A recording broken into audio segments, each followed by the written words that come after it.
Меня зовут Иархамов Ильнур, и мы вам рассказываем о важных темах для татар России. Это кто там придумал этот эльфийский северо-западный диалект башкирского языка? Кто там решил расщепить языковую идентичность татар Башкирии? Кто кинул взор на экономически развитое закамье Татарстана, заявив, что наш восток республики говорит тоже на этом эльфийском языке? Татары — все нормально, все под контролем. Дело в том, что казанские филологи во второй половине XX века взялись за обстоятельное исследование, изучение нашего родного татарского языка. Исследование было масштабным. Наши казанские филологи объездили, понятное дело, весь Татарстан. Посетили они в том числе и Башкортостан, Самарскую область, Чувашию, Удмуртию, Астраханскую область и так далее. Казанские филологи-диалектологи обследовали буквально каждый татарский населенный пункт в России. О результатах их трудов рассказывает казанский филолог Олег Хисамов.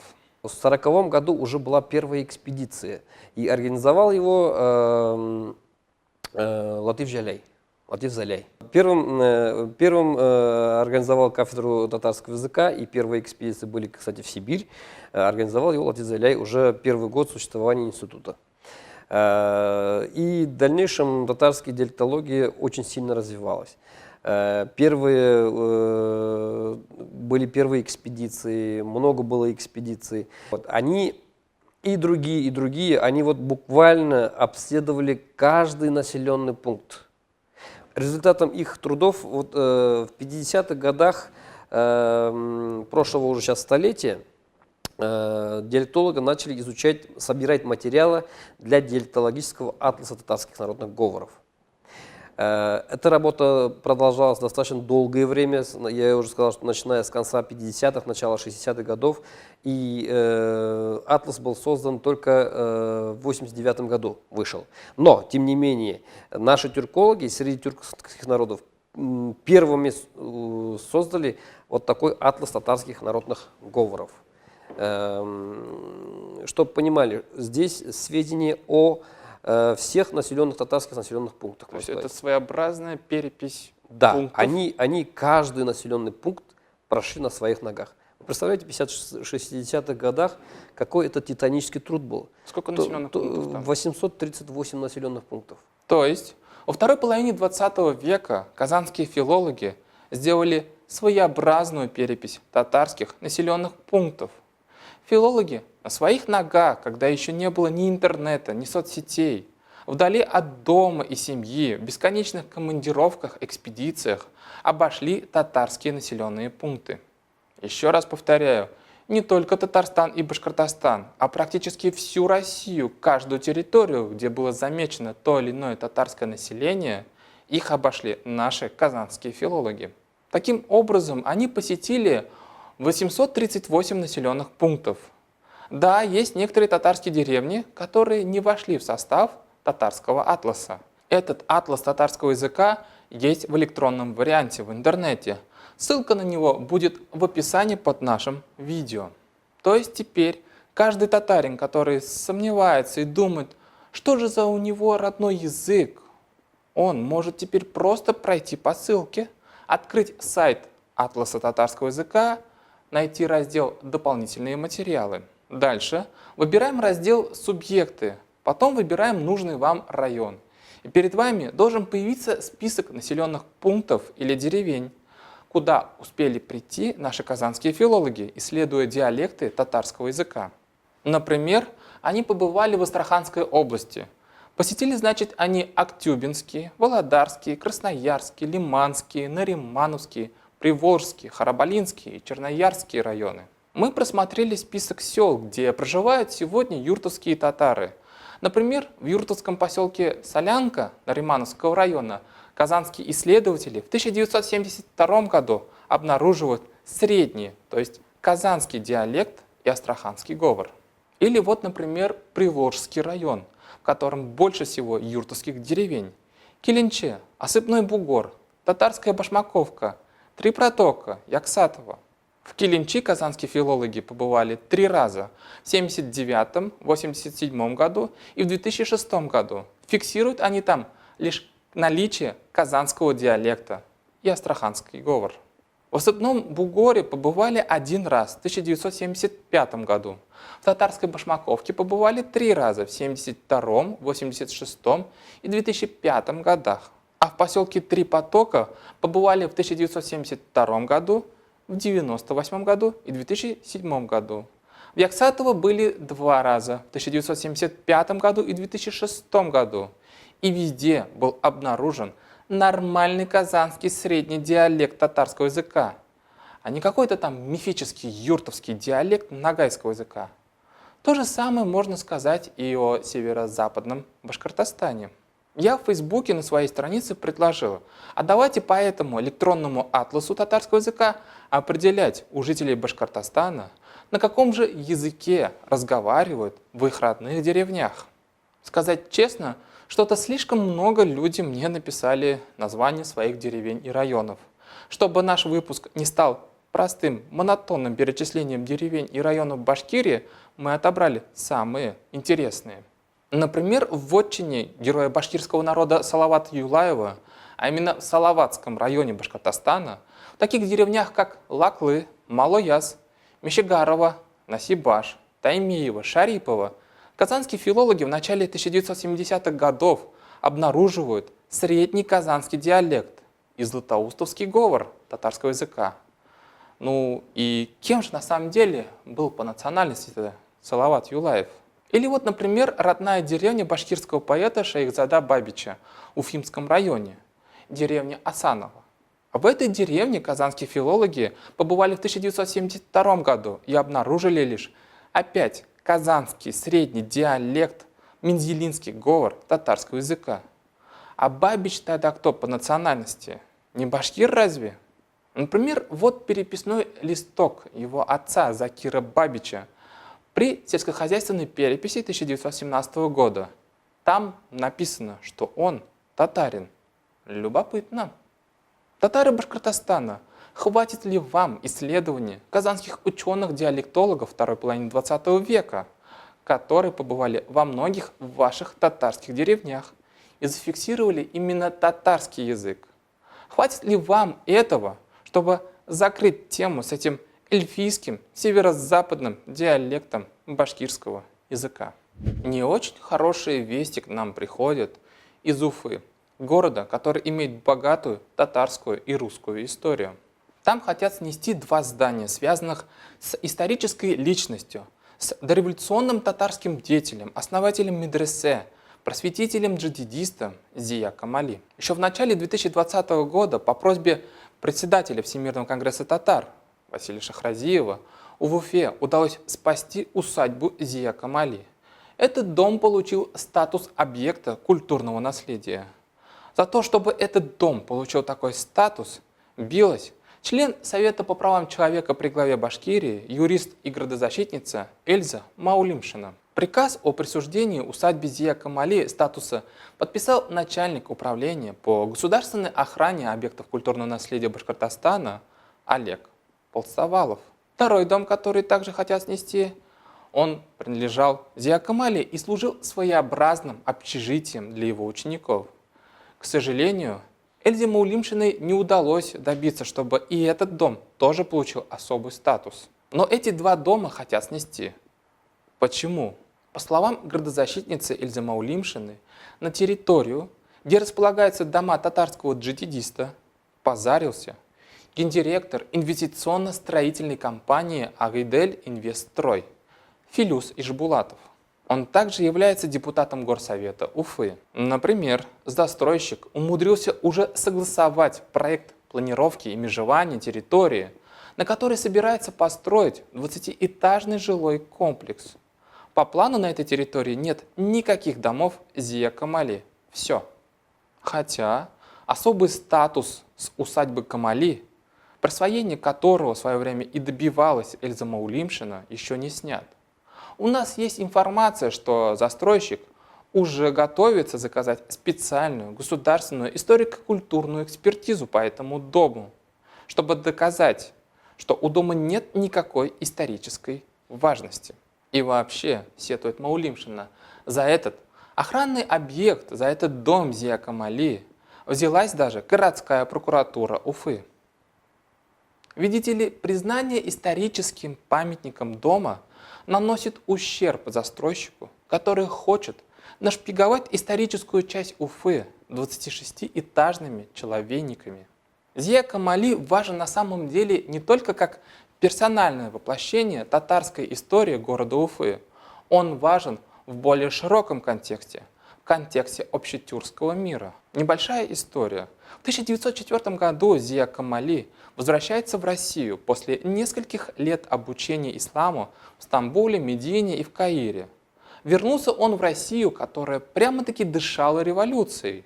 Вернувшись в Уфу, в медресе Усмания, Зия Камали стал преподавать философию ислама и тафсир. В 1906 году он основывает мечеть Галия.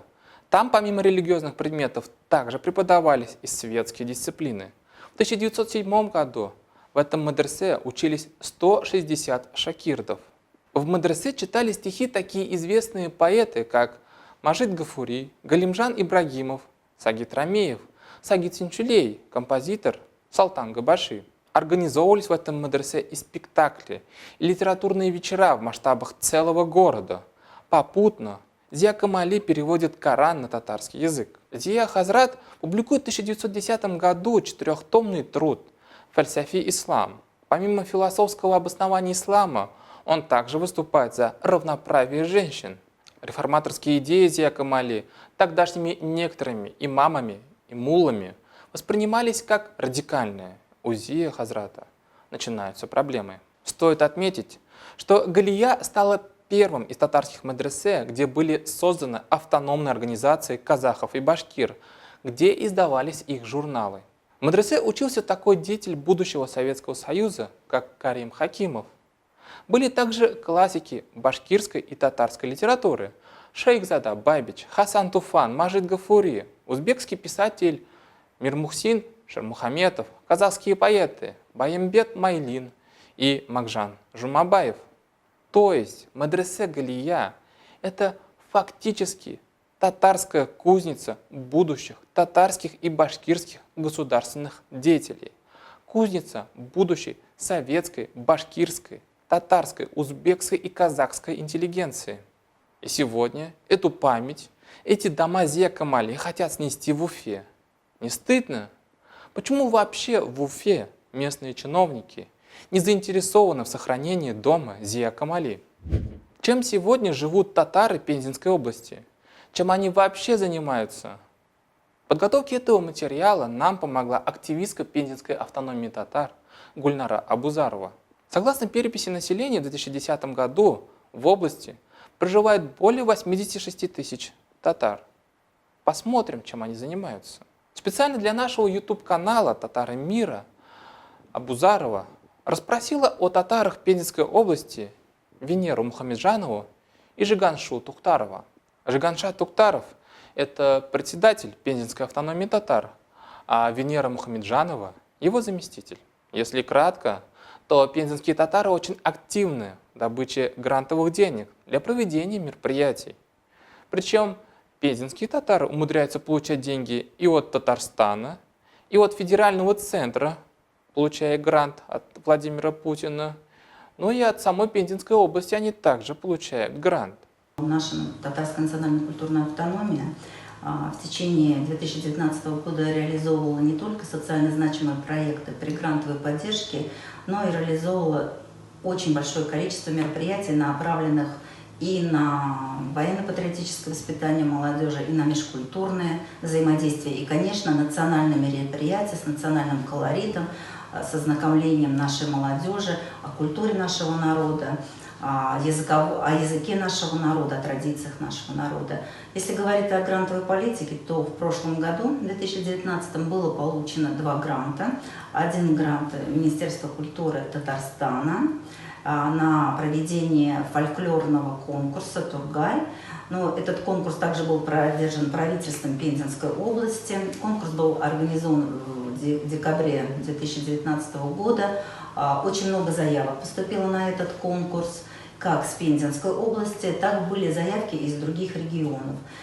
Так как была пандемия в это время, то с Самарской области все-таки к нам приехал один представитель. Это девочка, которая заняла у нас гран-при. Также на этом конкурсе было приблизительно около 100 участников, которые показали все свои возможности, все свои таланты в различных направлениях. Это и ансамбль были, это было и вокальное исполнение, это была хореография, это были показаны обычаи, традиции, мини-спектакли. И, наверное, можно поражаться тому, насколько талантливы наши дети, как они чтят культуру своих предков, как они это помнят и как они это красиво показывают на сцене. Поэтому я думаю, что данный конкурс будет развиваться и получит продолжение. Вот в этом году мы выиграли президентский грант, уже в президентском гранте. И он будет не просто региональным, а уже выйдет и на межрегиональный, а я думаю, впоследствии на всероссийские уровни. Вообще очень приятно слушать пензенских татар, которые выигрывают гранты и рассказывают, на что собираются тратить деньги. Слушаем. Ну, мы выиграли грант первой поддержанной городской администрации. Это на проведение конкурса краеведческого движения «Люблю тебя, мой край родной». В этом конкурсе будут участвовать школьники. Будет несколько номинаций. Это «Мое село», «Видение моего села в будущем», «Мои известные земляки», «Моя семья», «Моя родословная». Ну и, естественно, несколько номинаций будет о Великой Отечественной войне. И второй грант, который нас поддержали, это грант правительства Пензенской области. По этому гранту мы будем проводить конференцию, посвященную столетию Эльдама Рахимовича Тенишева, тюрколога, монголоведа, который родился в городе Пензе, ну, потом впоследствии, конечно, уже жил и работал в Москве. На самом деле фигура Эдхама Рахимовича очень важна для пензенских татар. Вот что об этом думает Венера Мухамеджанова. Планируется порядка 6 секций различных направлений. Будет проведено 2 круглых стола. Планируется открытие мемориальной доски Тенишева. И я думаю, что это мероприятие тоже повлияет как на имидж татар нашего региона, что мы чтим, блюдем свои традиции, помним наших известных земляков. И, наверное, это для наших детей тоже какие-то будут значимые события в плане преемственности поколений, в плане гордости за великих сынов татарского народа. Ну а здесь Гульнара Абузарова спросила Жиганшу Туктарова об истории татарской автономии Пензенской области. Сегодня мы записываем интервью для проекта «Татар мира». Расскажите, пожалуйста, об автономии, когда она образовалась, каковы ее цели? Наша автономия образовалась в 2003 году. Работаем уже, как видите, достаточно много. О целях, наверное, не буду рассказывать, ибо все это прописано в законе, на основании которого создана автономия не только татарская национальная культурная автономия, автономия других регионов. Основная задача – это представление татар о уровне власти, любой власти причем. То есть теоретически я есть человек, который вправе говорить о татар Сурского края, от имени татар Сурского края. Жиганша Зайнатулович вновь возвращается к фигуре Эдхама Тенишева. Пензенские татары заявились на то, чтобы присвоить одной из улиц Пензы имя татарского ученого.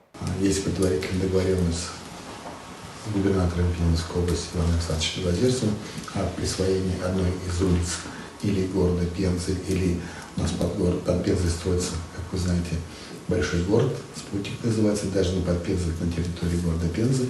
Вот одной из улиц современного города Спутник, я очень надеюсь, мы назовем именем нашего великого земляка. Скорее всего, это произойдет вот как раз в те дни, когда мы будем проводить научно-практическую конференцию, посвященную юбилею. Но понятно, что это может быть наш земляк не столь известен широкому кругу жителей, но в научном мире он очень известный человек. Это великий тюрколог, монголовед, доктор наук, профессор, академик.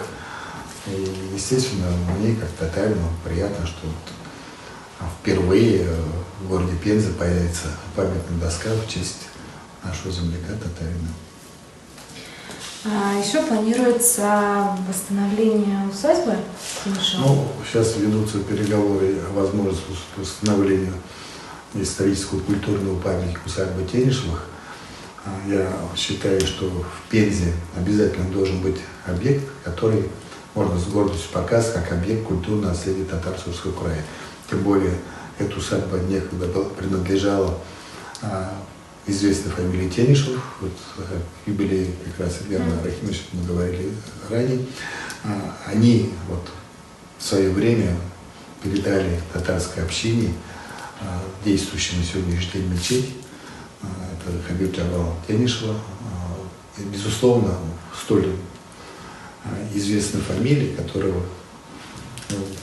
внесла свой вклад в культурное развитие Татарско-Сурского края и религиозное. В свое время Эдгар Рахимович являлся одним из учредителей, основателей течения, татарского течения.